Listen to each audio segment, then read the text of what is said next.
Hello everyone, and welcome back to BlockBusters. This is the show where we disembowel your favorite movies.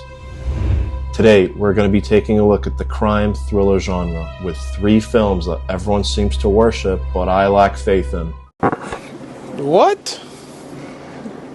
Bro, what are you talking about, man? We have Pulp Fiction, Once Upon a Time in Hollywood, and No Country for Old Men. Before we continue, I want to set this precedent that one of the conditions for a thriller movie is that it has to be thrilling, okay? So, big shocker to some, but let's just get started.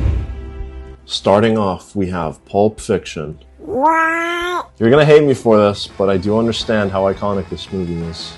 Without Pulp Fiction, we won't have too many film bros running around quoting movies. Dialogue is sharp, the performances are pretty good, and the non-linear structure is pretty groundbreaking for its time. But in my opinion, it's all style and no substance. It's just vibes in a movie format. The movie tries to explore themes like redemption, morality, and chance, but it never really commits to any of them. Jules has his Path of the Righteous Man speech from the Bible, but does he actually change?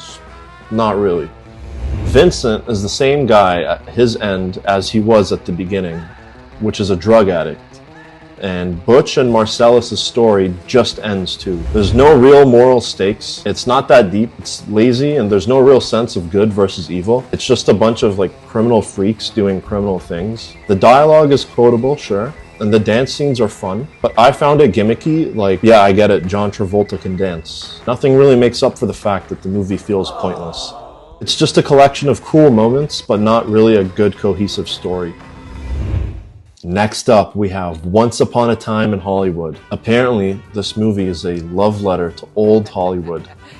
If you asked me, I'd say, what's there to love? It feels like it's an inside joke that I'm not included in, and even if I was, I can almost guarantee that it's not funny. The production design is really good, and the performances are solid, but this movie is so boring that I would rather do anything else than rewatch it. And this is just one of those movies that you literally watch once upon a time and never again. For almost 3 hours, we're watching Brad Pitt driving around, Leonardo DiCaprio cry and tweak out in a trailer, and I can't even remember what Margot Robbie does.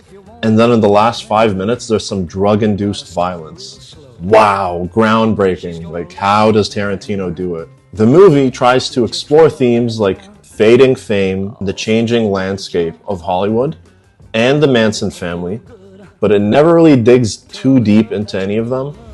Sharon Tate is reduced to a background character, and the Manson family is just there, chilling. Instead, we get a fantasy where Brad Pitt beats up hippies and destroys Bruce Lee. Maybe this entire movie was a drug-induced project. I remember I watched this alone on my birthday a week after it came out, and now it's just one of those days I want to forget. Once Upon a Time in Hollywood thinks it's deep, but it's just gross and indulgent. I think Tarantino wanted to give us a movie about his favorite era, but he never really gave us a reason to care.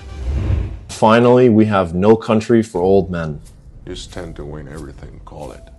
This movie is supposed to be a masterpiece of tension. Javier Bardem as Anton Chigurh is a pretty terrifying villain. He's creepy, and the cinematography made it really cool and worked pretty well. But one thing about this movie is that the pacing was kind of brutal for me. The first half of the movie is what makes a good, genuine thriller movie. The acting is amazing, and the tension is there for sure, but it was a pretty big letdown for me because the protagonist dies off screen, the villain just walks away, and Tommy Lee Jones gives a monologue about dreams. In my opinion, when you leave out the scenes where the main character dies, it just completely ruins any engagement I would have had with the movie, and they don't show how he dies, nor do they really explain it, besides the fact that you see a Mexican gang driving away from the scene, which is the most boringly unexpected end to the protagonist. And the ending is not profound, it's kind of frustrating. I'm not really a big fan of the evil is the norm metaphor reinforced by the deaths. Carefully hiding something from an audience is a long-established narrative trick, and I personally just consider it to be lazy and dishonest. I understand it can be artsy to leave things out and let the audience piece things together, but this movie just took it way too far. We don't know why Anton Chigurh is after the money. We don't know why the sheriff isn't helping, or who Carson even is. And Carson could have been cut out from this movie entirely, and it wouldn't have made a difference. No Country for Old Men has really good acting and cinematography, but that doesn't make up for the weak plot and unsatisfying ending.